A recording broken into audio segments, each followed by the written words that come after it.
I never thought I'd be telling this story, not like this. Not to strangers. But sometimes the pain becomes too loud to keep quiet. I'm a father first. Always was. And that's exactly where she hit me. Her name is Anna. We were together for 8 years, married for 5, and had a daughter together, Lily. She's 6 now. Sweetest thing you could imagine. Big eyes, curious mind, always asking questions like, why do people lie? I didn't have an answer then. I do now. Anna and I weren't perfect. No couple is. But I loved her. I trusted her. Maybe too much. She used to say I worked too much, and maybe I did. Long hours. Early mornings. But it wasn't because I didn't care. It was for them. For her, for Lily. Then last year, something shifted. Subtly at first. Anna started acting different. She got distant. Not cold, not cruel. Just somewhere else. The kind of somewhere else you can't name, but you feel it. She'd laugh at her phone, whisper to someone after she thought I was asleep, leave the room with her screen facing down. At first, I thought it was stress. She said it was work. I believed her. Until Lily came home one day and asked, Daddy, are you the reason Mommy is sad? I froze. What do you mean, sweetie? She said you don't love her anymore. That's why she talks to Uncle James. James. Her coworker. Her friend. That name was a sharp punch in the gut. My hand started shaking when I tucked Lily into bed that night. She smiled like nothing was wrong. And that's when it hit me. Anna wasn't just cheating. She was rewriting the story, twisting it, starting with Lily. From that moment, I knew this wasn't going to be a normal breakup. This was war. And she'd already opened fire by turning our daughter against me. It wasn't just about the affair anymore. It was about control. After Lily's question that night, I started listening more carefully, not just to Anna, but to the space between her words. The silences, the sighs, the subtle little digs she made in front of our daughter. Things like, Daddy works all the time, so I'll help you with your homework. You know how Daddy gets when he's angry. Just don't bother him. Mommy's the only one who really understands you, baby. It was never blatant. That's the thing about manipulation. It's surgical. Precise. Just enough to plant a seed. She wasn't tearing me down like a wrecking ball. She was rotting the foundation. Quietly. Patiently. I confronted her one night. I waited until Lily was asleep and asked, why is our daughter saying things that sound like you've been feeding her a script? She blinked, calm as still water. Excuse me. Lily asked if I was the reason you're unhappy. She asked why you talked to James. What exactly are you telling her? Her eyes narrowed. Are you accusing me of turning our daughter against you? No, I said, voice tight. I'm telling you I know you are. That was when the mask slipped, just for a second. She stood up, walked past me, and said over her shoulder, maybe if you were the father she needed, I wouldn't have to explain so much. There it was. I stood there in the hallway, fists clenched. She didn't yell. She didn't insult. But that line was the bullet she fired. I knew exactly what her plan was now. 1. Cheat on me. 2. Paint me as the broken one. 3. Use Lily to justify it all. I wasn't just being cheated on. I was being erased. And she wasn't done yet. A week later, I got called into Lily's school. Her teacher said Lily had been acting withdrawn and had drawn a picture of a sad daddy in a storm. She says you're always angry, the teacher told me. I wanted to cry, not from guilt, but from sheer helplessness. Anna was poisoning her. Not my wife. Not anymore. Not even just a cheater. She was something far worse. A liar with the voice of a mother. And she was just getting started. The storm was getting louder. Not outside, inside my home. Inside my daughter's heart. The day after that meeting at school, I tried to talk to Lily during breakfast. Hey, sweetheart, remember that drawing you made? The one with the storm? She looked up from her cereal, spoon halfway to her mouth. Mommy said not to talk to you about that. That one sentence nearly broke me. It wasn't even what she said. It was how she said it. Not scared. Not confused. Programmed. Anna had turned our home into a theater, and I was the villain in her bedtime stories. The worst part? She didn't even need to scream or lie. She just had to imply. Frame the silence. Twist the meaning. Say things like, Daddy's tired. He doesn't want to be bothered. Don't be upset, honey. Daddy's just like that sometimes. Every word was a little wedge. And I saw it. But how do you fight that? How do you defend yourself against the absence of truth? I started watching her more closely. Not like a jealous husband. Like a detective. Cold. Objective. That's when I found it. I was cleaning up Lily's tablet one night when I noticed an open app, one of those drawing apps with voice recording features. She had saved something. I hit play. Hi, Mommy. I love you more than Daddy. You said Daddy made you cry, and that he yells too much. I won't love him as much if he's mean, okay? My blood ran cold. She had recorded Lily. Probably while they were playing. Probably framed it as a game. It wasn't just a whisper campaign anymore. It was evidence building. She was creating a narrative. Curating it. Like a lawyer prepping a case. And then it hit me. She wasn't just setting me up to be hated. She was setting me up to lose custody. I had never hit her. I had never yelled at our daughter. I had worked overtime to keep food on the table and our lives intact. And now? Now I was a problem she was preparing to remove. She was setting the stage. And I had a choice to make. Play defense and hope the lies didn't stick. Or gather my own truths and go to war. I chose war. Because the one thing she underestimated was how far I'd go to protect my daughter. I had no lawyer. No plan. No one to turn to. But I had one thing. Time. And I stopped wasting it.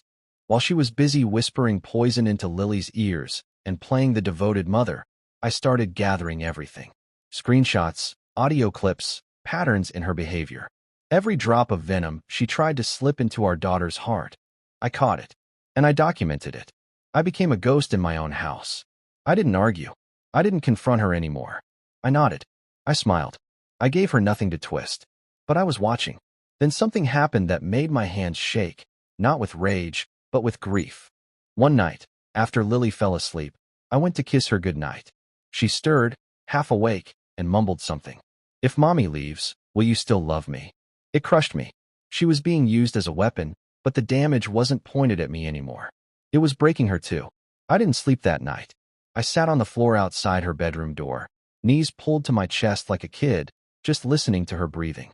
Listening to the only thing in this world I still had that felt pure. That's when I made the decision. I wasn't just going to protect myself.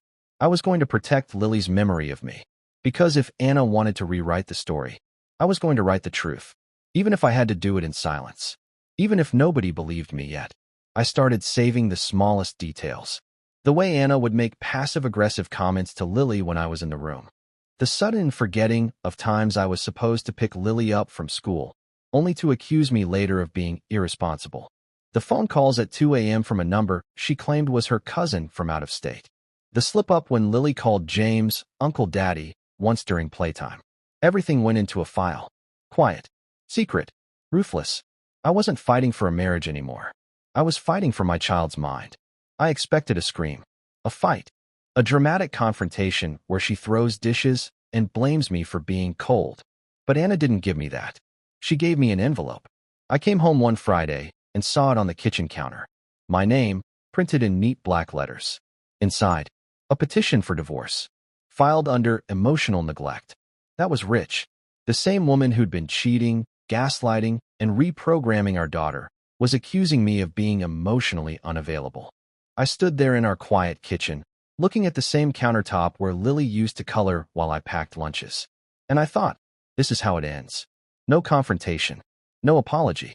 Just a cold, silent war that she expected to win without even firing a shot. Later that evening, she acted like nothing happened. We sat in the living room, Lily between us watching a cartoon, and Anna leaned in with a smile and whispered, "This is going to be easier if you don't fight it." I didn't look at her. I just said, "I hope you're ready to explain why you recorded our daughter." Her smile dropped. The mask cracked, just a tiny fracture. "What are you talking about?" "I heard the audio on Lily's tablet. You were building a case. You thought I wouldn't notice." She froze. Then, calmly, "You misunderstood. That was just us playing." "Good," I said. "You can explain that to a judge." Her hand tightened around the glass she was holding. I had struck a nerve. That night, I didn't sleep. But not out of rage. I was planning. Because now it was official. She was going to try and take our daughter. And she thought I'd be too broken, too stunned, to react. She didn't realize that all she'd done was wake up the father in me. You don't know what kind of man you are until someone tries to steal your child from you. I used to be passive. Quiet. The guy who says, "Let's not make this worse," even when he's bleeding. Not anymore. I hired a lawyer. A good one. Not a flashy TV face. Just a sharp, quiet man with tired eyes who'd seen this kind of war before. You need to understand, he told me. Family court doesn't care if she cheated. They care what kind of father you are. I nodded. That's what I'm here to prove. And I did prove it. Every voice recording, every message she left Lily on the tablet, every moment of parental alienation. I had it backed up, logged, time-stamped.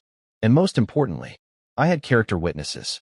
Lily's teacher, our neighbor who had heard Anna screaming at me during a school pickup, even my boss, who vouched for how often I left early to make it to Lily's events.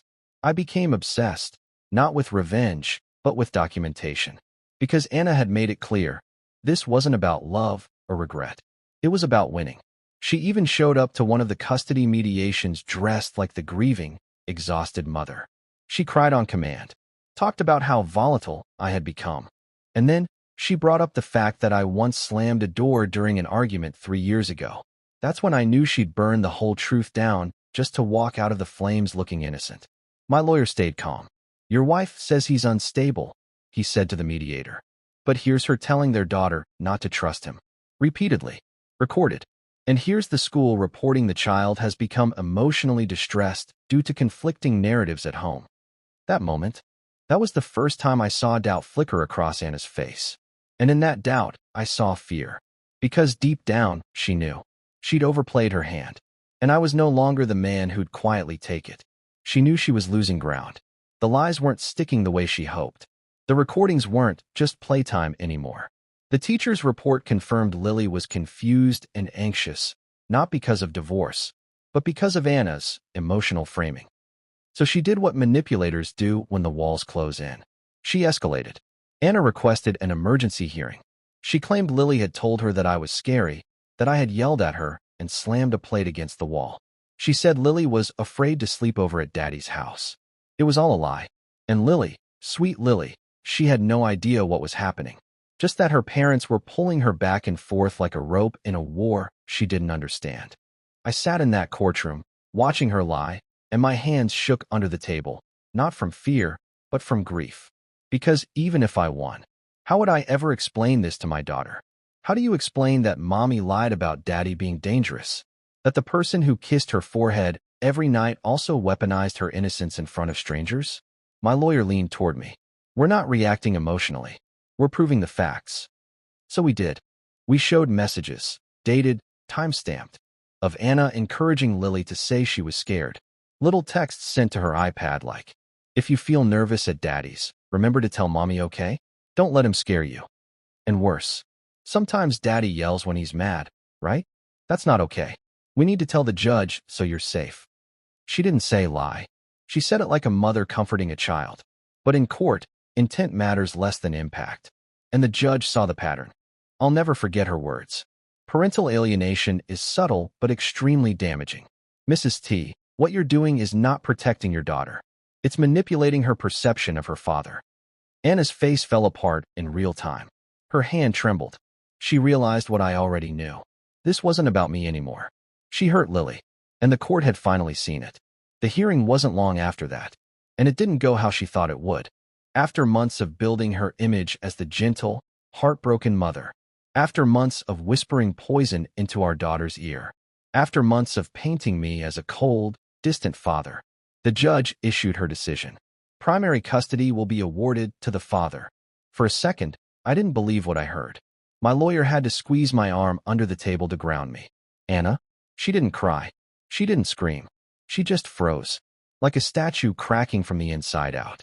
The look in her eyes wasn't just disbelief, it was confusion, as if reality had betrayed her, as if this wasn't how the script was supposed to go. The court finds sufficient evidence of repeated emotional manipulation by the mother, the judge continued. This has had a clear psychological impact on the child. We will allow structured visitation for the mother, supervised at first, pending a psychological evaluation. Structured, supervised. She wasn't the victim anymore. She was the threat. And the system, for once, actually saw through it. I didn't celebrate. I didn't smile. I just sat there, exhausted, not because I had won, but because I had survived. After the hearing, Anna walked past me in the hallway. No words, just her heels echoing down the marble floor. But Lily? That night, she stayed in my home. Her real home.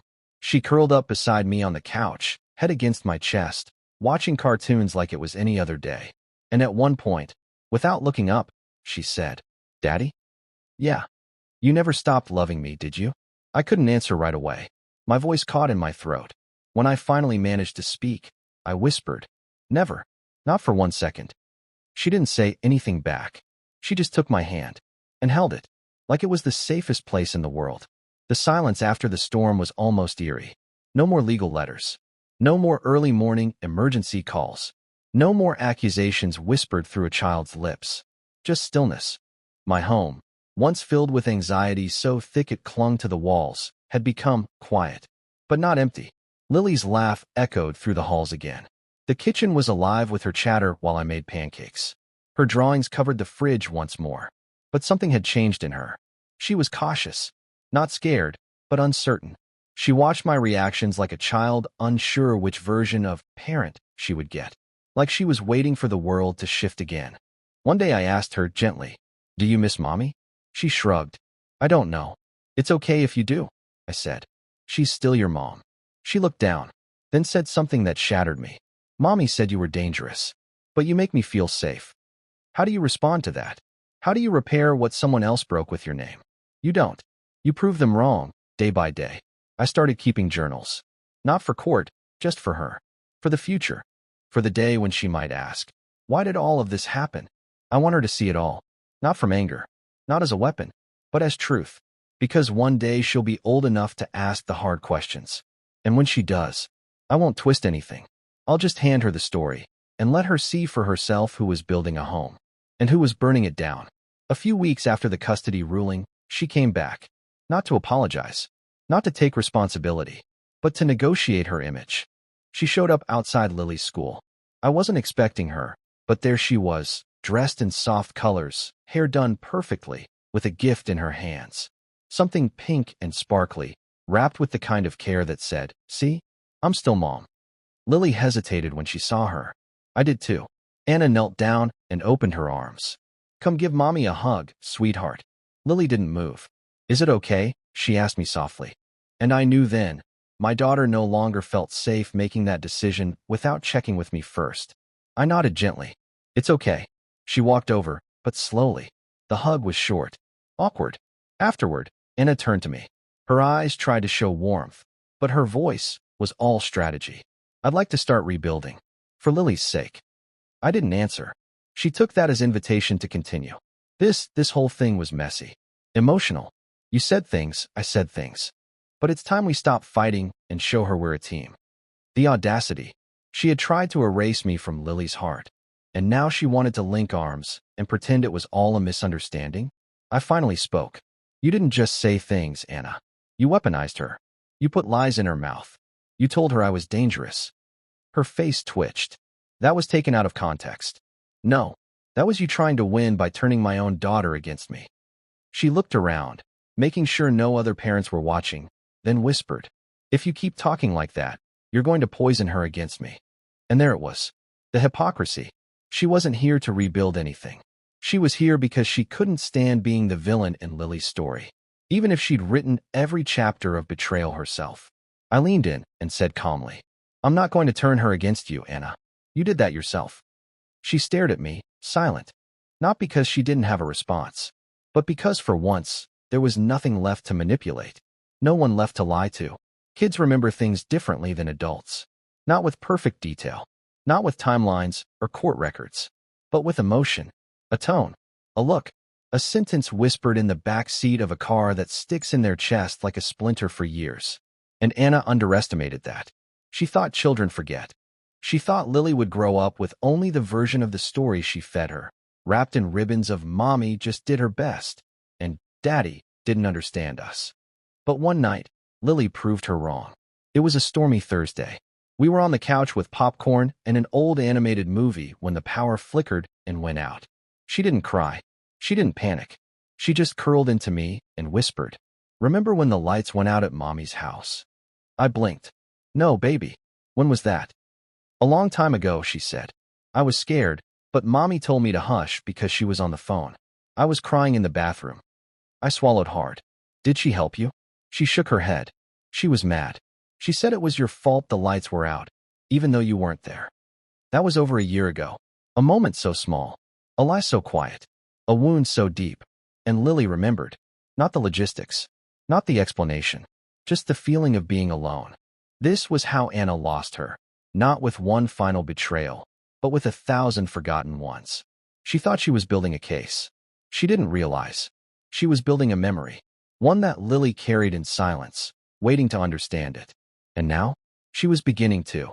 People talk about healing like it's a destination. Like one day you wake up and the past is neatly folded, stored in a box marked lessons, and you just move on. That's not how it works. Not when the person who hurt you shared your bed. Not when the battlefield was your daughter's mind. I didn't heal overnight. Neither did Lily.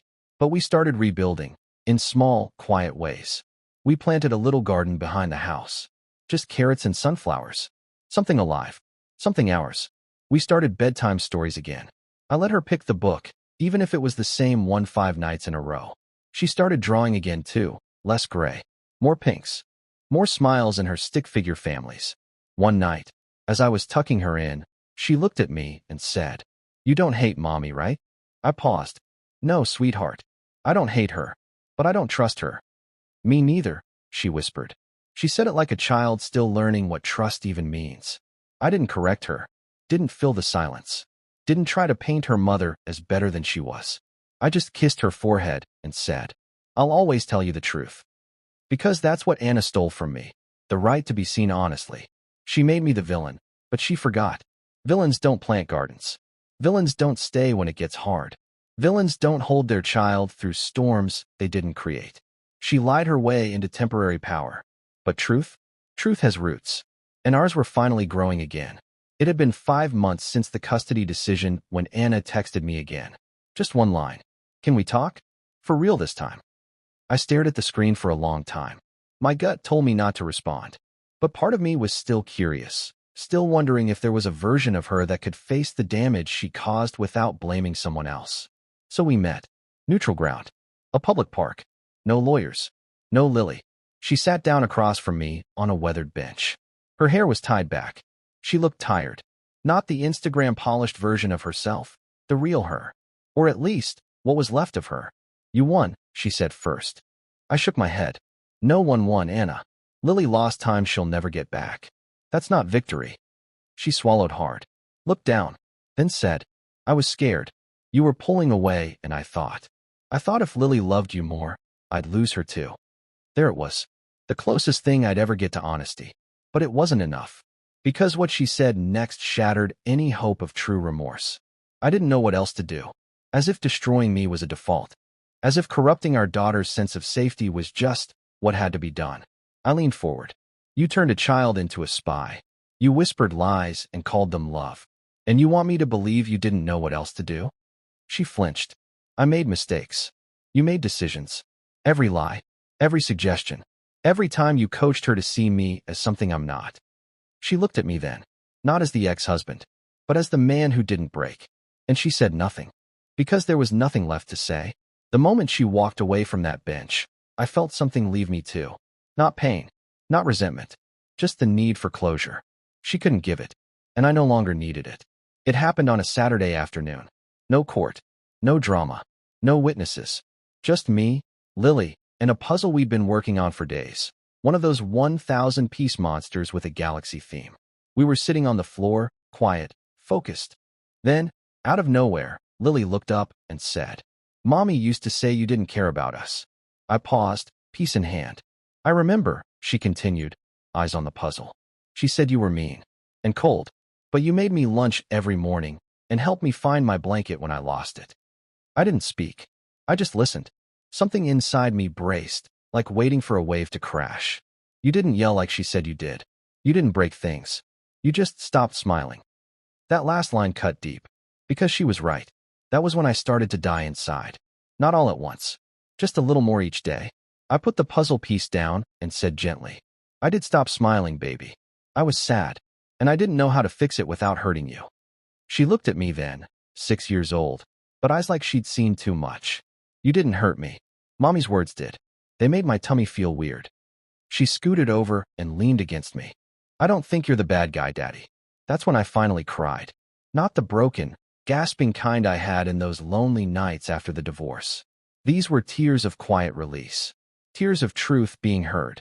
Because my daughter, my world, finally saw through the story someone else had written for her.